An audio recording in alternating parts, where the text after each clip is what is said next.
Hello, my name is Mark Himmelein. I'm a professor of German at the University of Mount Union. And as many of you may know, Mount Union and Kursk State University have had a long-standing relationship with each other that dates back now more than 20 years. I may have met many of you, and perhaps you have seen me or some of my students traveling there and visiting the university and some schools in the Kursk region during the past 2 decades.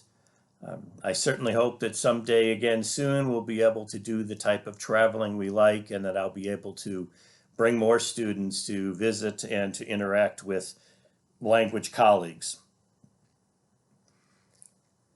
I selected a topic today that deals with lowering student anxiety in the classroom so as to help improve their performance.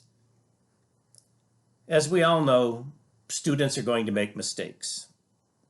That's how one learns. Clearly, we want to reduce errors in the classroom, and we want students to move to a more error-free use of the language. However, we also know that students are often very intimidated by speakers of a language, their teachers, who are naturally better at the language than they are. Sometimes also by other students who are superior in their skills, and maybe another student is not as strong and feels that this is impossible for them to do. I think like most human beings, we don't like to make mistakes, and we may feel embarrassed if we speak incorrectly, use wrong terminology, and certainly if we don't know the material. Well, I'm not talking about the type of anxiety where you haven't done your homework and therefore you can't participate. That kind of anxiety students probably should have. I'm talking more the type of anxiety that gets you to think twice, makes you pause, inhibits you from speaking. This is a challenge because, again, we know if students don't practice, they're never going to improve. I've used the example with my students that it's much like learning to play the piano. If you're going to wait until your recital comes to play, then you better hope you're extremely talented and able to sight read. Otherwise, you won't do well. However, we know for a fact that every time you touch the keyboard, every time you practice, you improve your skills. So that's our goal. And in American study of foreign language pedagogy, we often talk about something called the affective filter. That's AFFECTIVE, filter, affective filter. And that affective filter deals with affects, emotions, reactions. And that is the filter that we naturally have as human beings to prevent ourselves from being in some embarrassing situation or an uncomfortable situation, particularly in speaking or in interacting with other human beings.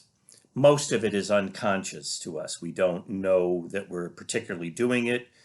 If you've learned to practice speaking, public speaking in particular, which I must say, when I visited Russia, I am always so impressed by the level of public speaking and poise that your students have. I admire very much the discipline that goes into getting to them to be so comfortable performing, speaking, singing in front of others. But anyway, back to the language classroom. This affective filter often gets into play when students feel uncomfortable in class or fear that making a mistake is somehow damaging to them. Well, clearly, as I said before, we want them to improve. But we know that improving is going to take mistakes and it's going to take blunders. So how do we keep encouraging that? Well, there's a number of things that I try to remind myself of, and I certainly don't do it each and every day, but rather try to keep it on my mind before I go into the classroom that, what are some of the standard techniques and things that I do? Well, I try to remember first to tone down the atmosphere of the classroom. A language classroom should be fun. It doesn't mean it's not serious, and it doesn't mean that students should not take their work seriously. But very often the language classroom, because it's naturally an expressive place to be where students can talk and can bring up information, may talk about uh, some personal items, aspect of their lives, things that they're interested in, that they may not have the opportunity to do in a history or a math course. So engaging students in these conversations on topics that they enjoy, at least at the beginning of the class, in kind of that warm-up period before the serious part of the lesson begins, is a way to make students feel at ease that they're with friends, okay? Even with the authority figure of the instructor.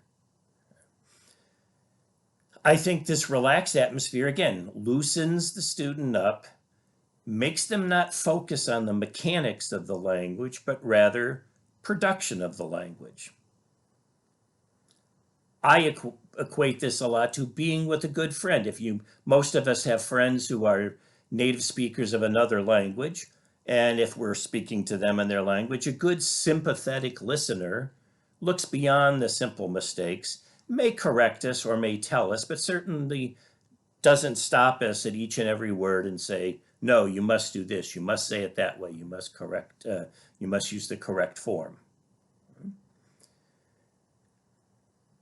Something that also I find works very well in the class is a degree of humor, that if I show the students that I'm really not there to teach the language with them, but I'm rather there to engage in a conversation, in a learning experience with the language. So that language is really the tool. After all, I think most of us who believe in a communicative approach know that the literature, the grammar, the syntax of a language is not why they're there.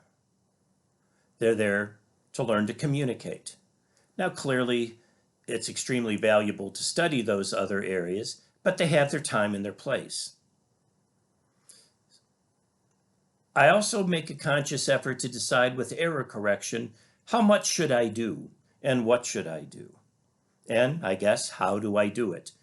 I think we've all had educators in our language learning experience who are very strict disciplinarians about correcting grammar mistakes each and every time. I have found it more effective, and this is how we typically instruct our students who are going into the secondary level of teaching, to decide what is going to be the focus for the day. So perhaps today's focus is pronunciation. We may choose to then focus in or zero in on pronunciation errors that are too significant to ignore. I often do this by first speaking or reading aloud some of the material that I expect the students to cover, and then turning to a stronger student who will very often model what I have done. Now the students are saying, well, it's okay. Another student has done it, and they were corrected a few times, but not so seriously.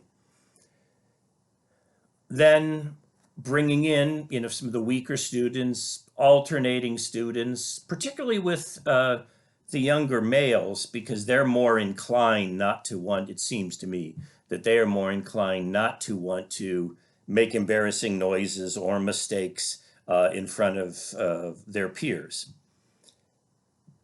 To me, mixing the group and calling equally on male and female tends to be more inclusive and helps students understand that we're all in this language experience together. Another day I may choose to focus more on grammar points. It might, in case of German, be adjective endings or the declension of the nouns, without necessarily the grammar explanation, but rather simply giving the response if a student makes a mistake. No explanation, just a simple correction. So if they might say something like in German, ich lese der Buch, no, and rather than explain it, I'll just, gut, Sie lesen das Buch. So they hear the example, and it's kind of a subliminal way of correcting it. They know, or they should know, that what the grammatical construction is. There are certainly, of course, times for going into a fuller explanation of it. I don't ignore that, but I choose not to do it with each and every occasion of correction. I find simply repeating back the correct answer as if it were a part of the conversation is the best approach. Another way is often with group work. Group work seems to help students because they, again, feel at ease working with a student that is one of their peers. And this is important, of course, how you pair the students up, because some students always like to work with the stronger students, or they want to work with their best friends. But group work tends to bring, I feel, more of a solidarity to the group, the learning community, and a stronger sense of, I can work with other people, I can ask, I can still get my point across as part of the team rather than just as an individual. Another way in which I try to show my education students about teaching languages at the secondary level on this issue of error correction and lowering student tension is to tell them that they can rely on other students as a model to learn to listen effectively. They do this every day in their native language, because if someone asks you, what time is it, in Russian or English or German, whatever your native language may be, you of course don't answer, well, I have 3 brothers and a sister. You're listening so that you know what to respond and to keep into that conversation. Lastly, and I don't want to go on too long because I know you have a number of topics to deal with today, but I really do believe that this lowering of tension and anxiety in the classroom for the students is not a way to simply make it easier for them or a way for them to feel as if they are being babied or taken care of. No, it's a means to pull out more out of the students. I think that just like adults, we tend to be motivated better when we're respected and we're talked to as peers or as colleagues. Students, even younger children, tend to feel more comfortable when they fit in. And that's what I think ultimately leads to better communication in the classroom and helps students move forward. They have the tools, either in old-fashioned forms of books like I suspect most of us still like to use, or the internet, to find the grammatical explanations, to find tips for improvement. What they need really more in that limited class time we have is the opportunity to communicate. And the more we can get them to communicate, the better off they will be. And I think the more fun our teaching experience is. Well, I thank you for this time today, and I wish you well at the conference. And I hope that someday soon we will have an opportunity to meet and have our students interact. I look forward to hearing from some of you. If the presenters would like to forward on my email address, I'm certainly anxious to communicate, and I wish you all the best. Thank you very much. Bye-bye.